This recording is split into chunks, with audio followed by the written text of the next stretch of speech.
Muito boa tarde a todos. A graça e a paz do Senhor Jesus seja com a sua vida. Estou aqui em nome do Senhor Jesus mais uma vez para pregar essas palavras. As palavras do Senhor Jesus, elas são como pregos bem fixados no nosso coração. Eu quero ler aqui em Isaías capítulo número 13. Está escrito assim no versículo 6: Uivai, porque o dia do Senhor está perto. Vem do Todo-Poderoso como assolação, pelo que todas as mãos se debilitarão, e o coração de todos os homens se desanimará. E assombrar-se-ão e apoderar-se-ão deles dores e ais, e se angustiarão como a mulher parturiente. Cada um se espantará do seu próximo, o seu rosto será rosto flamejante. Eis que o dia do Senhor vem horrendo, com furor e ira ardente, para pôr a terra em assolação e destruir os pecadores dela. Porque as estrelas dos céus, os astros, não deixarão brilhar a sua luz, o sol se escurecerá ao nascer, a lua não fará resplandecer a sua luz. Visitarei sobre o mundo a maldade, e sobre os ímpios a sua iniquidade. Farei cessar a arrogância dos atrevidos, e abaterei a soberba dos tiranos. Farei que o homem seja mais precioso do que o ouro, mais puro e mais raro que o ouro fino de Ofir. Eu te farei estremecer os céus, e a terra se moverá do seu lugar, por causa do furor do Senhor dos exércitos, e por causa do dia da sua ardente ira. Essas são as palavras foram profetizados através do profeta Isaías. O dia do Senhor. Quantos estão esperando o dia do Senhor? Esses dias foram profetizados para a grande Babilônia, e chegou para a grande Babilônia. Para os nossos dias, para as gerações, após a primeira vinda de Jesus, após a ressurreição de Jesus, o arrebatamento. O arrebatamento vai acontecer. O arrebatamento há de acontecer quando menos as pessoas esperarem. No abrir e fechar de olhos, muitos vão ser transformados, muitos vão desaparecer. Isso não é uma fábula de um livro literário, mas é a palavra de Deus profetizada desde os tempos antigos. O que eu estou lendo aqui nessa tarde, eu trago para nossa reflexão. O Senhor, Ele profetizou essa palavra contra a Babilônia. Jesus, Ele veio para destruir o jugo do pecado. Aqui Jesus, Isaías veio profetizando que Jesus, Ele viria libertar o povo. Isaías, ele diz que Jesus, Ele veio libertar o cativo do cativeiro. Nós temos um cativeiro hoje, uma prisão nos dias de hoje. E essa prisão se chama pecado. Essa prisão nada mais do que é o pecado. E Jesus, Ele veio libertar o cativo do cativeiro. Um cativeiro muito perigoso é o pecado. Uma das prisões mais perigosas é o pecado, que aprisiona a muitas pessoas, elas não percebem. Mas só que Jesus, no tempo em que Isaías profetizou, Ele traria a ruína sobre a Babilônia. A Babilônia, ela foi destruída por Jesus. Jesus, Ele desfez a Babilônia. A corrupção religiosa, onde os homens estavam debaixo de um jugo e uma servidão, uma escravidão. Só que nós vemos que o homem, ele resgatou mais uma vez esse mesmo jugo, essa mesma escravidão da Babilônia, estando debaixo e sujeito a um jugo de uma servidão, ou melhor, uma servidão escrava, que é a religião. Jesus veio para destruir. A Babilônia foi destruída por Jesus. Só que eis que o homem levantou novamente esse mesmo sentimento em seu coração. E há uma prisão que está aprisionando a muitos. Doutrinas malignas está aprisionando muitos. Doutrinas que até parecem ser de Deus. Muitas delas parecem ser inofensivas. Mas é uma prisão, acredite ou não, você está preso. Muitas pessoas estão presas, acreditando que elas vão reencarnar em uma outra vida. Estão presos nesse engano. E acreditando que isso de fato vai acontecer ou que já está acontecendo. Mas não está. É um engano que está aprisionando a pessoa e acomodando ela ao engano.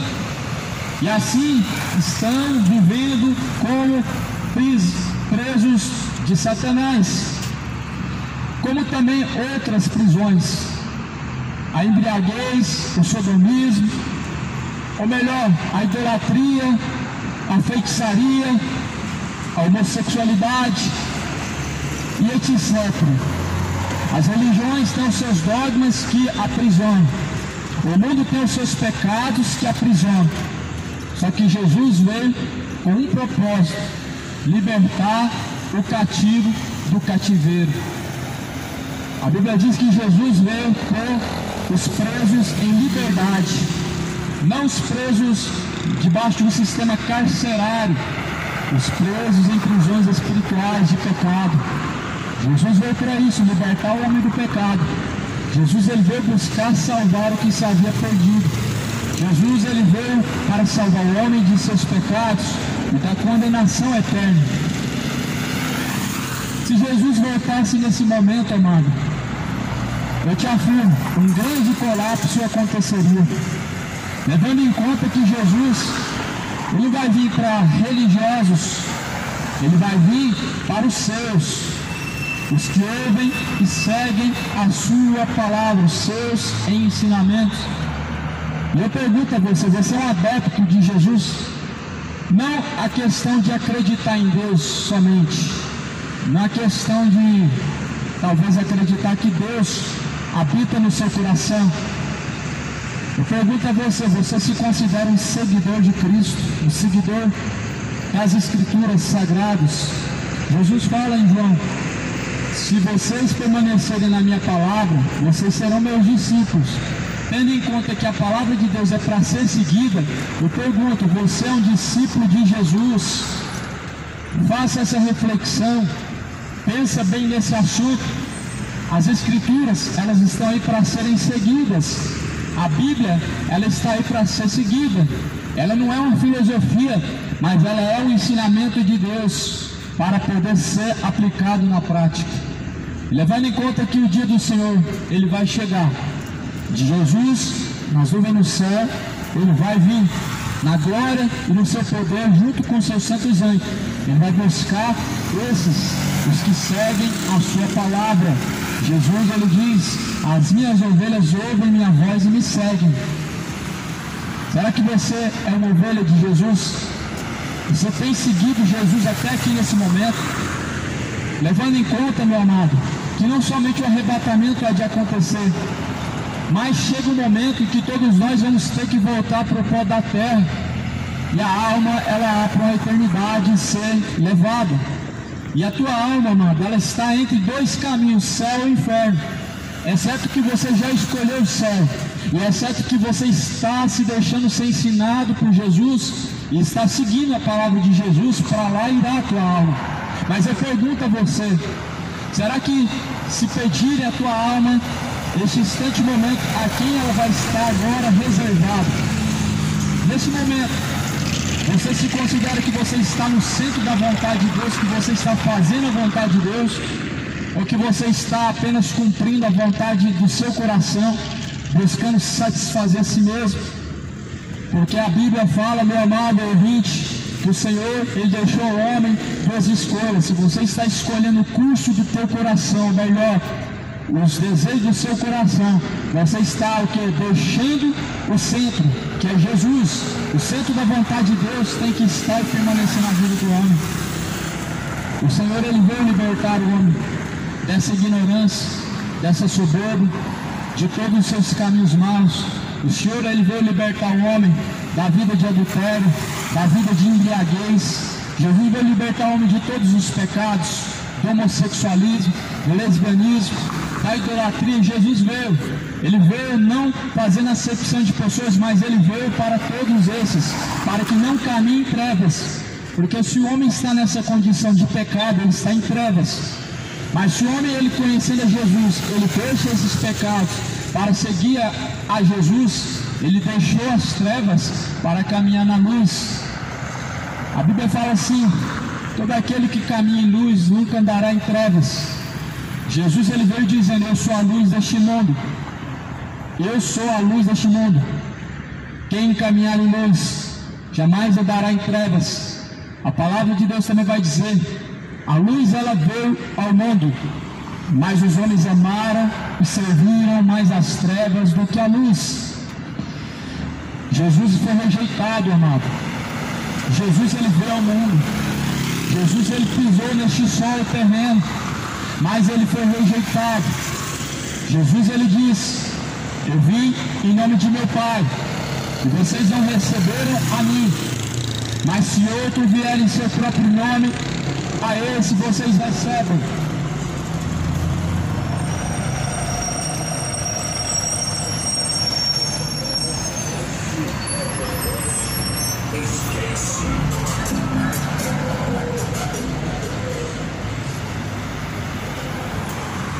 Então Jesus, ele foi rejeitado. E a Bíblia diz que era necessário que o Filho do Homem fosse reprovado por esta geração. As gerações passadas reprovaram Jesus. A geração presente, ela reprova Jesus. As gerações que se passaram reprovaram a Jesus. Porque a Bíblia diz que aquele que está em trevas reprova a luz. para que as suas obras que são más não venham ser reprovadas diante de Deus. Veja como que está o curso da sociedade. Por que muitos reprovam os ensinamentos da Bíblia? Por que muitos reprovam aqueles que querem seguir a Bíblia? Porque estão em trevas. E a Bíblia diz que quem está em trevas reprova a luz, para que suas obras que são más não venham ser reprovadas. Você já viu alguma pessoa que está tão cega no erro, que ela tem a honestidade de dizer e confessar que ela está no erro? Não. Uma pessoa que está no erro, ou melhor, no pecado, ela não tem essa honestidade de confessar. Quanto mais cego ele está cheio de si mesmo, cheio de razão. Muitos pecadores estão cheios de razão, estão afirmando que estão indo para o céu. Muitas pessoas afirmam que estão indo para o céu, estão cheios de pecado, mas porém cheios de razão, e afirmam com toda certeza que para o céu irão. Só que a Bíblia diz que caminhando errante o homem perecerá. Ou seja, esse perecer que a Bíblia está falando está relacionado com a eternidade. Esse perecer que a Bíblia fala está relacionado com o lago de fogo e enxofre. Está totalmente relacionado com o inferno, a condenação eterna, quando Jesus fala que o homem perecerá. Por isso que a Bíblia diz, Jesus, ele veio ao mundo para que ninguém venha perecer, mas para que todos venham alcançar a vida eterna. Ou seja, se por um Deus veio para que o homem alcance a vida eterna, o perecer está relacionado com o inferno. E Jesus não quer que ninguém pereça, ou seja, que venha a condenação. Por isso Isaías fala no capítulo 13, profetizando: uivai, porque o dia do Senhor está perto, vem do Todo-Poderoso com uma consolação. Pelo que todas as mãos se debilitarão, o coração de todos os homens se desanimará.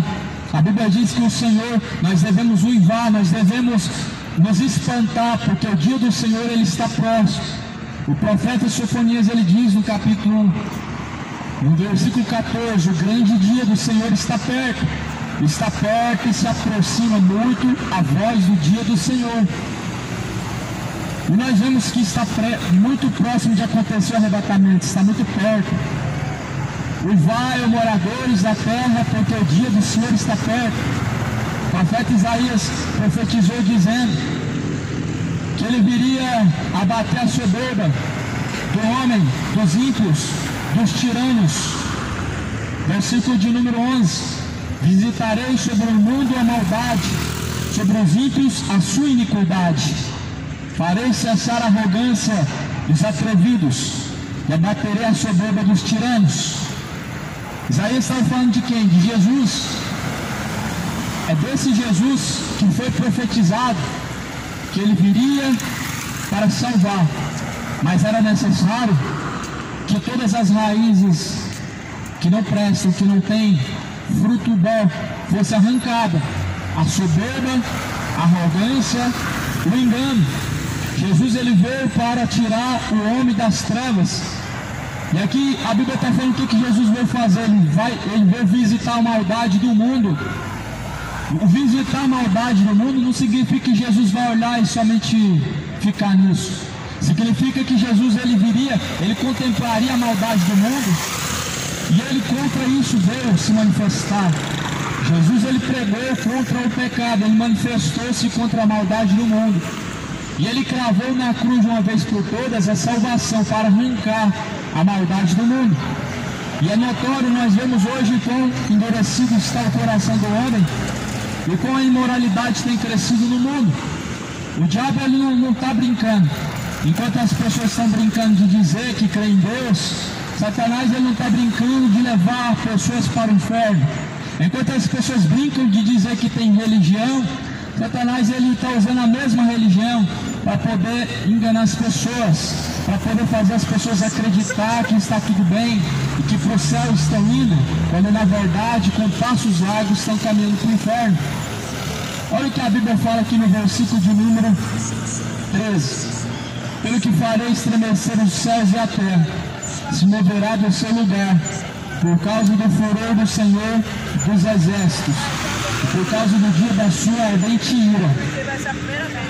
Eu digo a você, amado, que o Senhor ele está irado contra o pecado que o homem tem praticado diante dos olhos de Deus. Deus todos os dias, ele contempla os bons e os maus.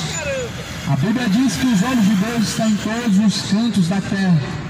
Os olhos de Deus contemplam os bons e os maus. O Senhor ele tem contemplado a cada iniquidade como tem praticado nessa terra, como também Deus tem contemplado os retos caminhos do homem. A Bíblia diz que Deus ele contempla os passos de um homem, é contemplado pelos olhos de Deus.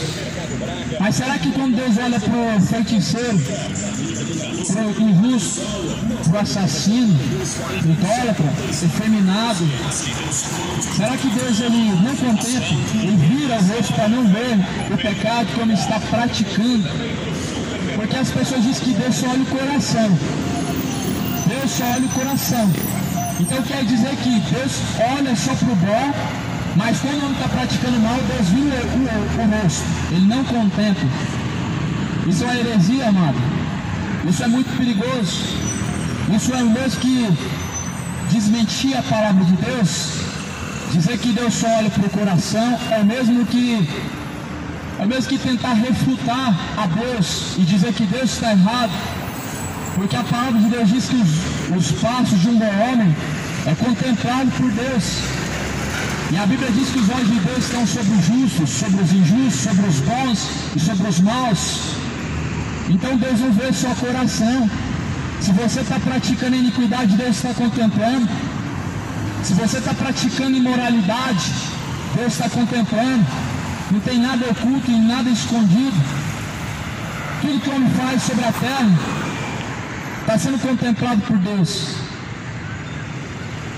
E é o que muitos acreditam. É como se Deus quisesse olhar só o bem e o mal que o homem está fazendo, ele vira o rosto para não ver. Mas não é bem assim.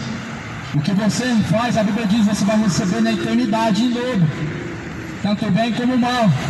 Tanto o pecado como a justiça diante de Deus. Romanos capítulo 6 diz, no versículo 23, que o salário do pecado é a morte. Então todos recebem um salário. O pecado ele gera a morte. E essa morte que a Bíblia fala é o lago de fogo e enxofre.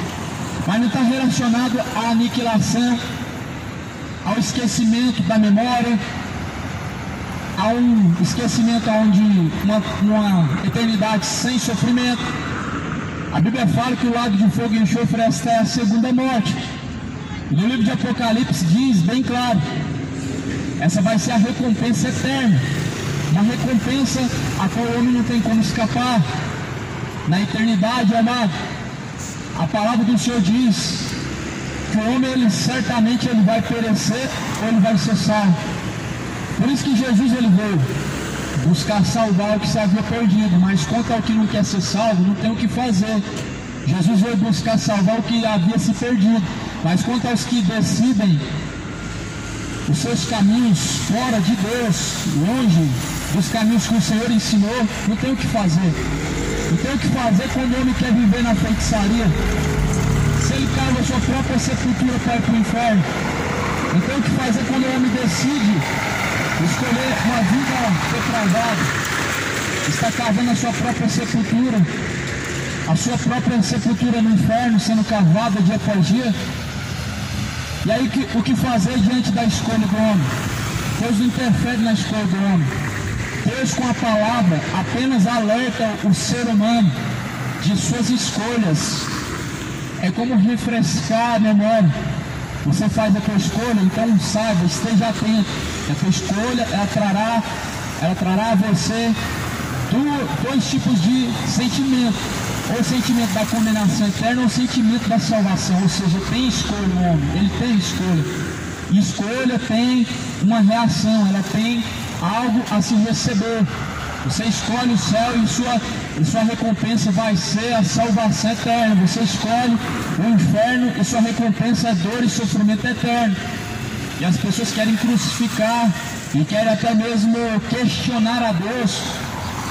como se não houvesse escolha.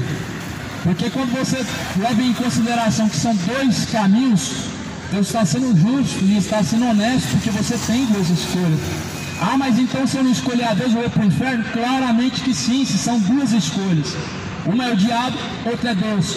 Uma pessoa que não escolhe a Deus, ela tem que ter ciência que ela está escolhendo o diabo. Mas as pessoas, elas querem ser neutras em tudo.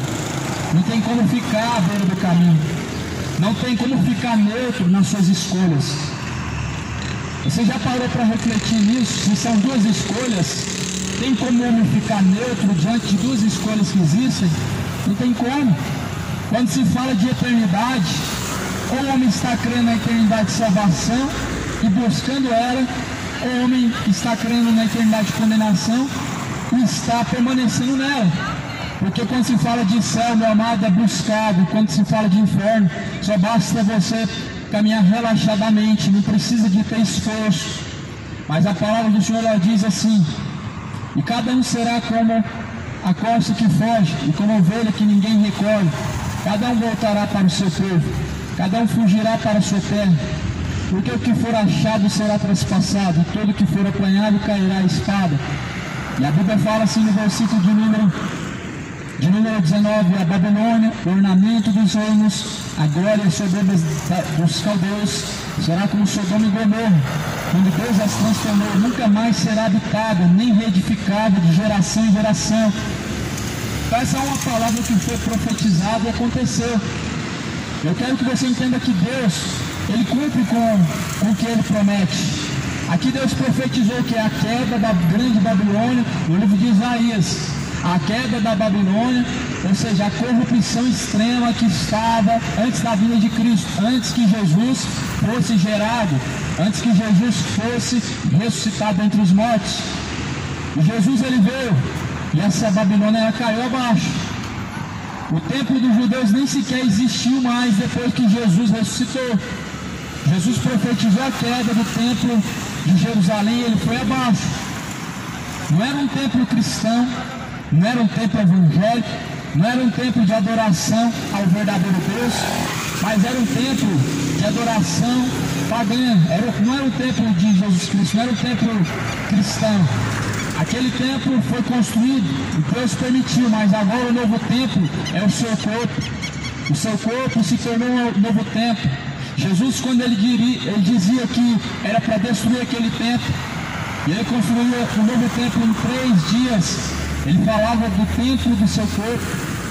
Em 1 Coríntios 3,16 diz sobre esse templo: não sabeis que o seu corpo é templo, morada do Espírito Santo de Deus, que não é proveniente de vós mesmos, mas que pertence a Deus.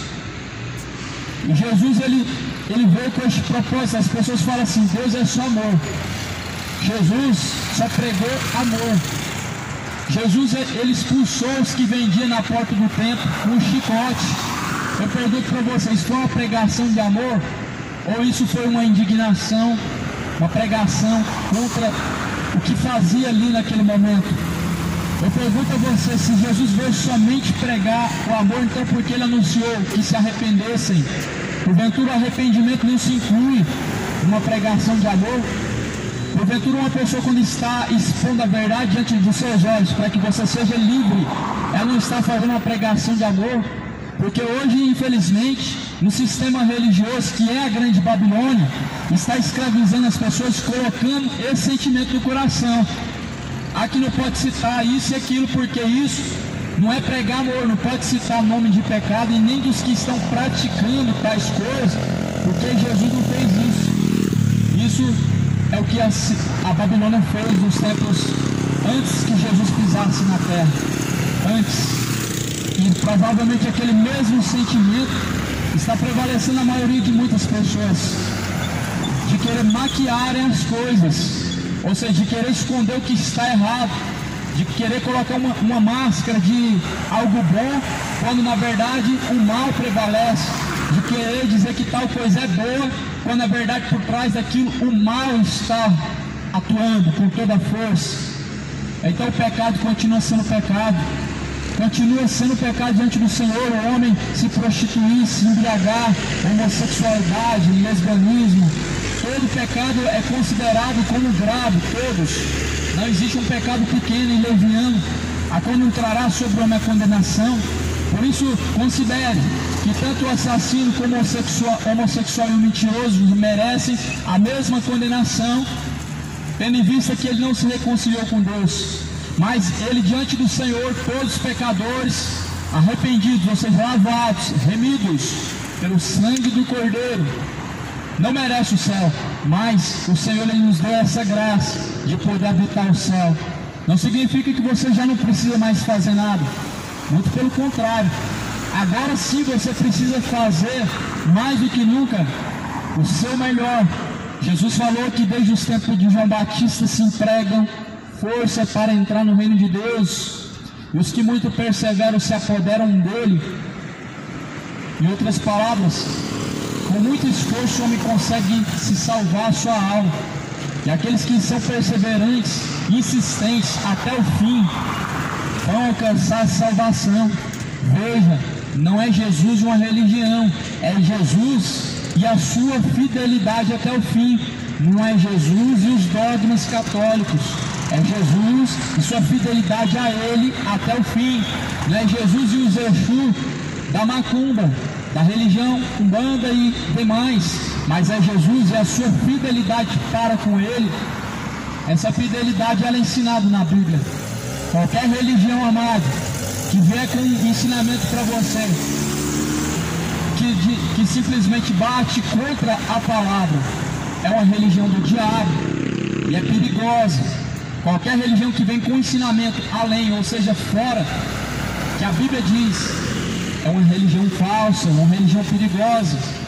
Veja que Jesus nos ensinou consultar os mortos, orar para os mortos, acender vela para os mortos, até mesmo fabricar uma imagem de alguma pessoa que morreu e ali dobrar o seu joelho diante dela, ou até mesmo tentar consultar o espírito daquela pessoa que morreu. Jesus nos ensinou isso. Você não vai encontrar isso na Bíblia. Você vai encontrar pregações contra isso, contra esses ensinamentos na Bíblia.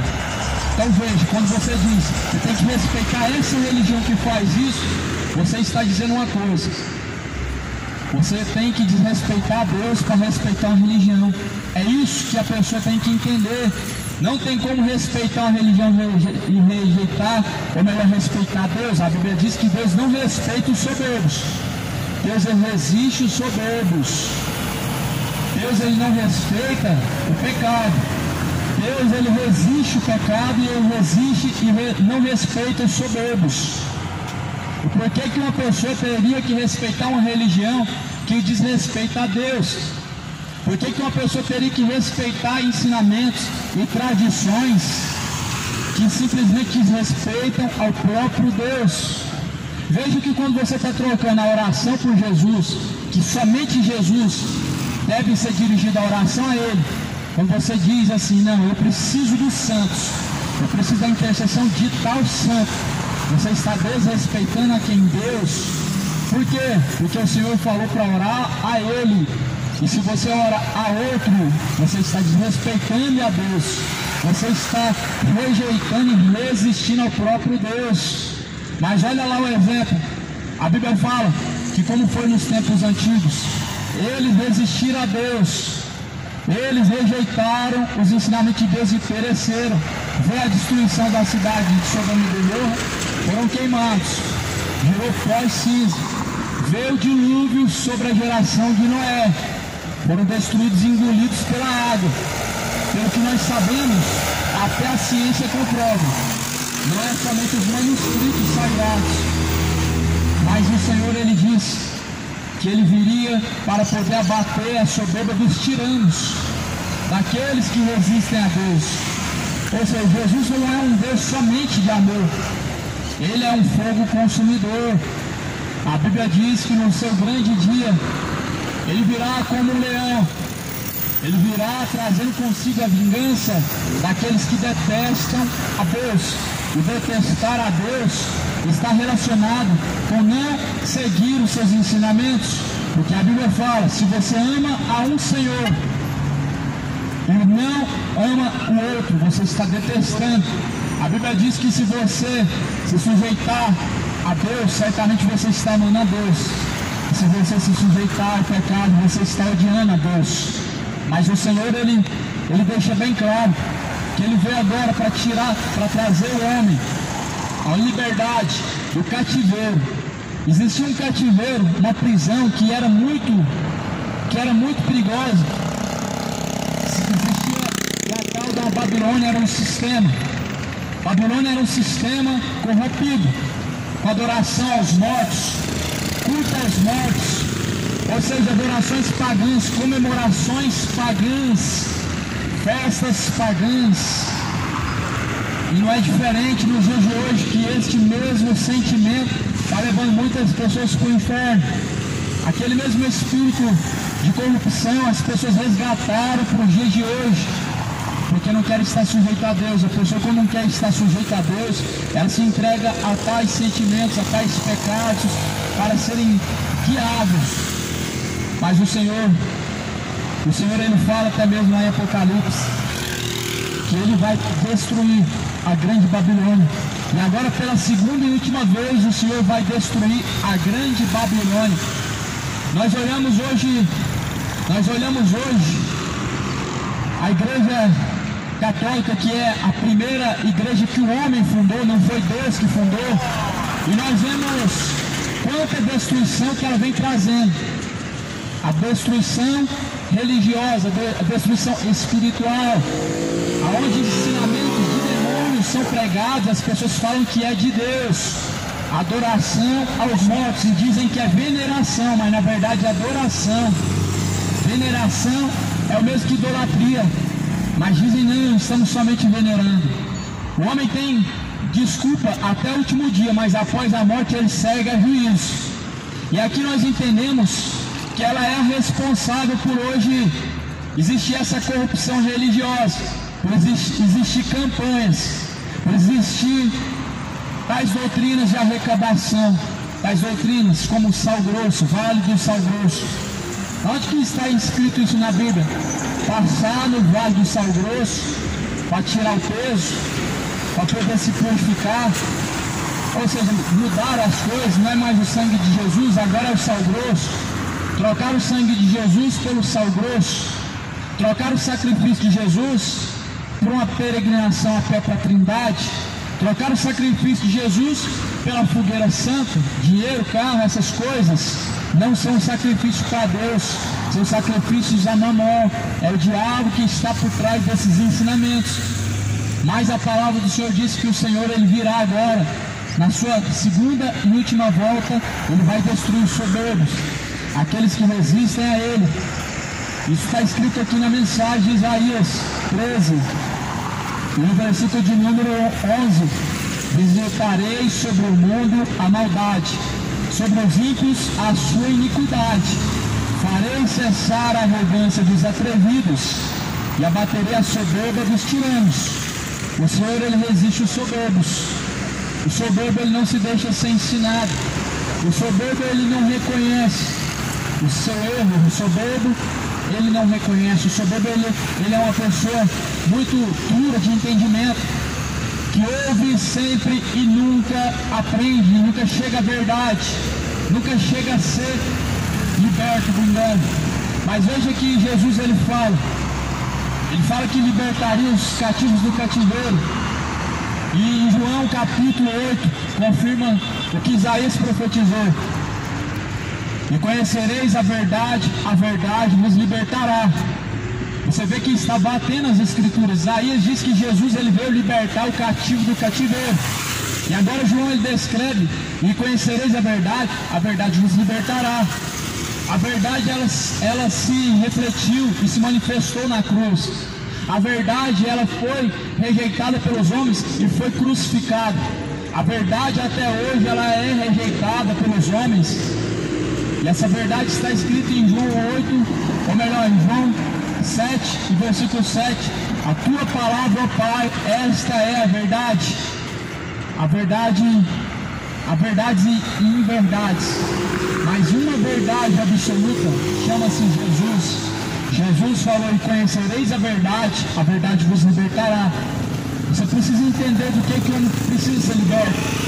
Existem duas coisas muito perigosas. Uma das piores chama-se pecado. Essa é uma prisão, essa é uma escravidão, um cativeiro que o homem está e se encontra, a qual não pode ser visto, não pode ser apalpado, mas é este cativeiro que está levando uma multidão ao inferno. As pessoas enxergam com os seus olhos cegos, ou melhor, com sua mente cauterizada, elas enxergam que estão indo para o céu. Mas quando Jesus se manifesta como a verdade, essas escamas caem dos olhos e essas pessoas começam a compreender que esses caminhos não são caminhos do céu, são caminhos de inferno, são caminhos de trevas, são caminhos que nunca hão de levar a uma vida eterna, uma vida sem sofrimento, mas pelo contrário, uma vida de sofrimento eterno. O homem está caminhando e dizendo: para o céu nós estamos indo. E aí você pergunta: por que estão indo para o céu? Porque eu acredito em Deus. Será que isso é o suficiente? Eu acredito em Deus. Não, mas eu também tenho uma religião. Isso está escrito na Bíblia. Será que é isso que traz ao homem a salvação? Veja que Jesus falou: aquele que permanecer até o fim será salvo. Aquele que perseverar até o fim, esse será salvo. Então você vê que não está vinculado com a religião e nem está vinculado com somente acreditar em Deus.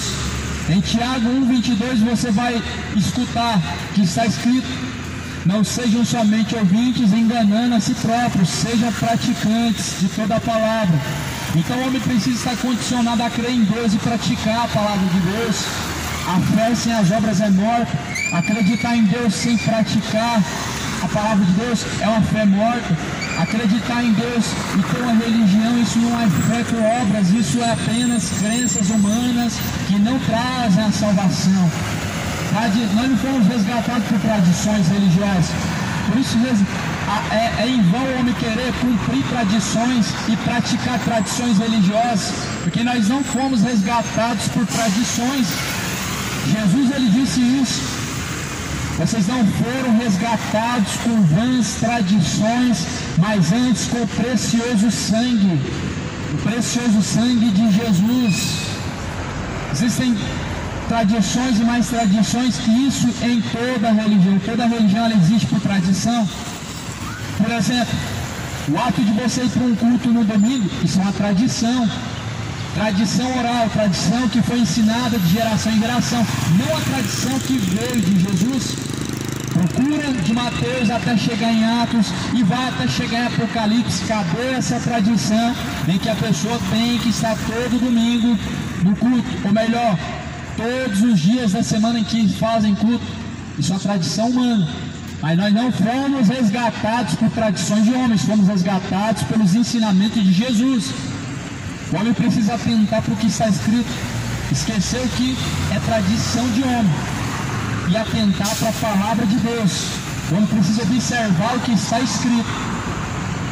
É o que está escrito que interessa para nós. É o que está escrito que há de salvar a nós. Qualquer tradição que ela vai contrário ao que a Bíblia diz, ela é uma tradição perigosa. Traz ao homem uma condição de prisão espiritual, uma decadência onde o homem caminha em condenação sem perceber. E assim Jesus ele manifestou-se para destruir as prisões espirituais, como está escrito em Isaías. Jesus veio livrar o homem desse cativeiro, dessa prisão espiritual, veio destruir o engano. Jesus veio destruir o engano que o homem caminha. Jesus veio destruir, tirar toda a iniquidade. Jesus ele veio buscar salvar o que se havia perdido. Por isso, amado, busca conhecer a verdade. A verdade, ela é a palavra do Senhor. A palavra do Senhor, ela precisa ser examinada dia após dia. A palavra do Senhor precisa ser lida. Você precisa urgentemente conhecer a verdade, porque somente ela livra, somente ela liberta o homem. Você pode passar uma vida dentro de uma religião como a evangélica ou como a católica, e ainda assim está numa condição de escravo, preso no engano, caminhando de mãos e pés atados para ser lançado no inferno. Você pode, e muitos estão dessa forma. Muitos são ignorantes, são soberbos, em não reconhecerem a palavra do Senhor como o ensinamento verdadeiro, mas estão apoiados em uma fé morta, está apoiado em uma fé de tradições, uma fé de tradições não salva o homem, está apoiado em uma fé que vai contrária à Bíblia. Deus não ensinou o homem a se dobrar diante de mais escultura nenhuma. Deus não ensinou ninguém a passar no Vale de Sal Grosso. Deus não ensinou ninguém a fazer campanhas e mais campanha para ser abençoado. Isso é um ensinamento errôneo e contrário à palavra, dizer que quanto mais você dá, mais você vai receber. Isso é um ensinamento que traz ao homem somente uma coisa, a ganância. Onde que Jesus falou isso?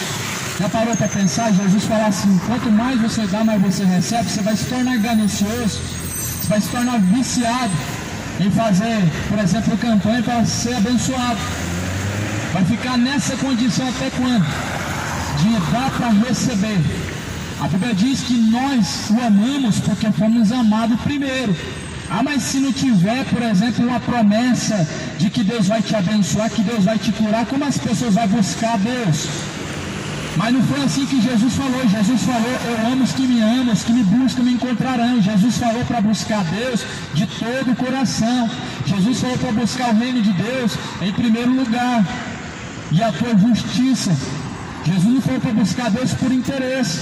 E se alguém prega um evangelho de prosperidade, ele quer atrair pessoas por interesse de coisas superficiais, e não é o interesse alcançar a Cristo. Se Jesus não é o ponto principal que atrai o pecador, logo, meu amado, os outros artifícios são enganosos.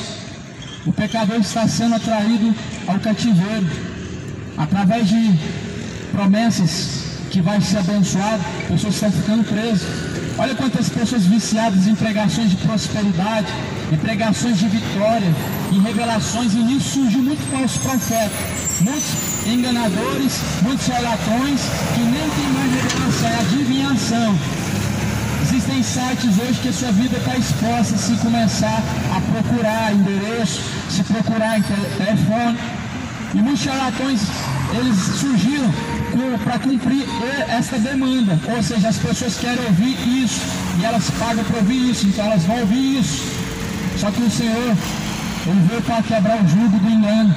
Jesus, ele veio para quebrar o jugo da perdição. A Bíblia fala em Mateus 11:28: vinde a mim os que estão cansados e oprimidos, eu vos aliviarei. A opressão, ela é uma escravidão. O cansaço, o pecado traz isso. Pessoas estão cansadas de ser enganadas, e não vai ser mudando de religião, mudando de pastor, que esse cansaço vai passar. Esse cansaço só pode ser mudado quando o homem vai até a Cristo.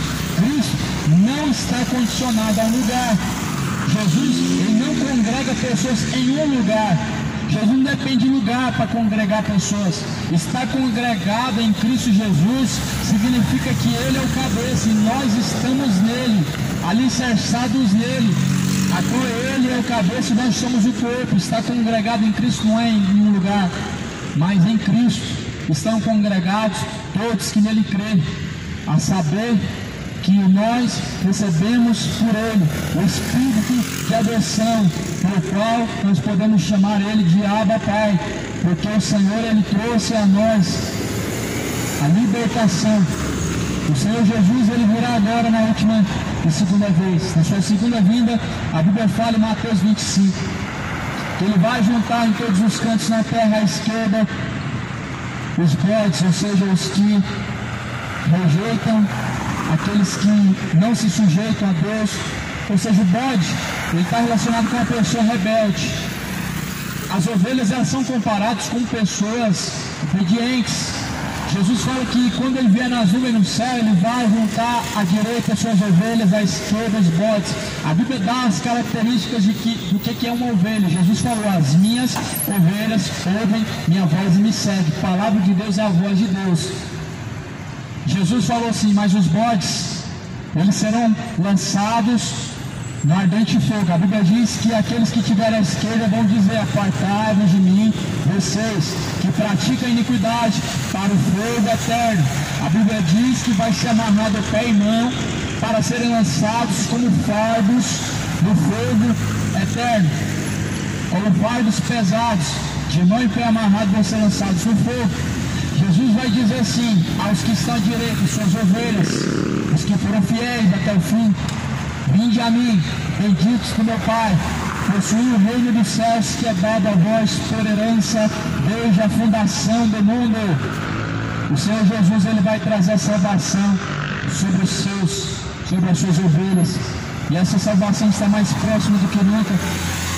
É anunciado arrependimento para que o pecador possa se converter, possa se reconciliar enquanto está no caminho. Por isso que é necessário se arrepender. Por isso que foi pregado desde Jesus, desde João Batista, até o apóstolo Paulo e os demais apóstolos que se arrependam. Por isso que foi a base da pregação do Evangelho.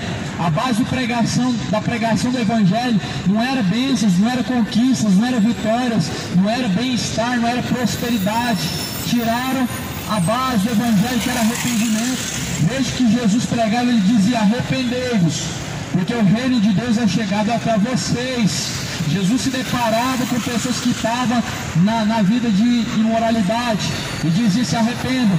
Pessoas que estavam vivendo na vida de engano, pessoas que estavam vivendo a vida de idolatria, a vida de feitiçaria, homicidas, enganadores. Jesus dizia: arrependei-vos.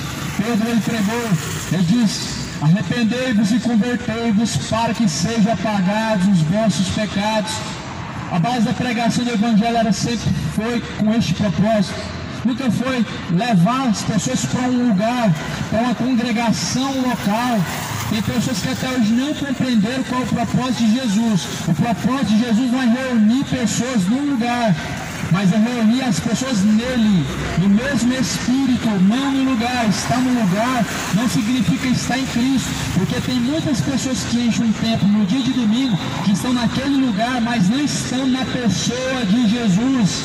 O Senhor Jesus veio para reunir as pessoas nele, congregar as pessoas no Espírito dele, e não no lugar denominacional, escolhido pelo homem, construído em cima de dinheiros, em cima de arrecadações. Não foi para isso que Jesus veio. Isso é o mesmo que desmerecer a cruz de Cristo. Isso é o mesmo que desfazer o que Jesus fez. Quando a pessoa diz que é necessário ter um lugar para levar as pessoas que estão vindo à pregação, elas estão desmerecendo o que Jesus fez, e elas estão colocando um fundamento além do fundamento que Jesus colocou. Pessoas hoje dizem assim: ah, mas o que adianta estar pregando na rua? As pessoas vão vir, e agora? Para onde elas vão? Elas vão para Jesus. Jesus é o caminho. Jesus diz: aquele que entrar por mim, salvar-se-á, achará pastagens. Quem tem pastagem é o pastor. Jesus é o bom pastor, e como bom pastor, ele dá a vida pelas suas ovelhas. Você já ouviu isso? Provavelmente você não vai ouvir isso, porque se for pregado isso, tem que tirar cargos. Jesus não veio para colocar hierarquia. Jesus não veio para colocar hierarquia. A Bíblia diz: vocês todos são irmãos. Não são uns maiores que os outros, vocês são irmãos. Não tem hierarquia na igreja de Cristo. Os homens, eles criaram tudo de acordo com sua própria vontade, desconstruindo o que a Bíblia diz para construir uma fé diferente. E dizem que hoje louco é nós que cremos de acordo com a Bíblia, mas loucos são aqueles que deixaram os ensinamentos de Cristo, que é a Bíblia, para seguir tradições. Esses que são os loucos, que deixaram os ensinamentos de Jesus para levar em procissões, imagens de escultura, para poder fazer sacrifícios a pombagiras, a Exus. Esses que são loucos, que deixaram a adoração do Deus vivo para honrar um demônio, para honrar os mortos, para trazer sacrifícios a espíritos malignos. Mas o Senhor, ele diz que quando ele vier, ele vai juntar os seus escolhidos em todos os lugares na terra. Em todos os lugares na terra. Não trata-se de pessoas congregadas na religião A, na religião B, em tal igreja, de tal pastor, de tal cidade, de tal lugar, mas de pessoas congregadas na pessoa de Jesus. Traz o texto da Bíblia, onde Jesus congregava pessoas em lugares. É Jesus que é o cabeça, então nós estamos congregados nele, se com ele nós temos comunhão. Não se trata de estar congregado num lugar, não se trata de estar congregado num lugar físico, mas no Senhor, que ele congrega todos espiritualmente. Mas desfizeram dos ensinamentos de Jesus, desconstruíram a fé verdadeira e trouxeram uma fé diferente do que a Bíblia diz. Mas Jesus ele disse assim: examinem as Escrituras, porque são elas que de mim testificam, nelas vocês encontram a vida. No livro de Lucas, Jesus ele diz que o homem tem que examinar as Escrituras sagradas, porque elas que testificam de Jesus. Se é a Bíblia que testifica de Jesus, você vai deixar de examinar o que a Bíblia diz para confiar na palavra do padre, para confiar na palavra do guru, do pai de santo, pastor, do bispo, do apóstolo, porque não tem nem apóstolo mais, para os dias de hoje não tem. Se você ler a Bíblia e buscar o Senhor em entendimento, você vai ver que não tem apóstolo. O que existe hoje são títulos para trazer o que? Credibilidade. Ou seja, quanto maior o título, maior autoridade essa pessoa traz. Só que isso é engano.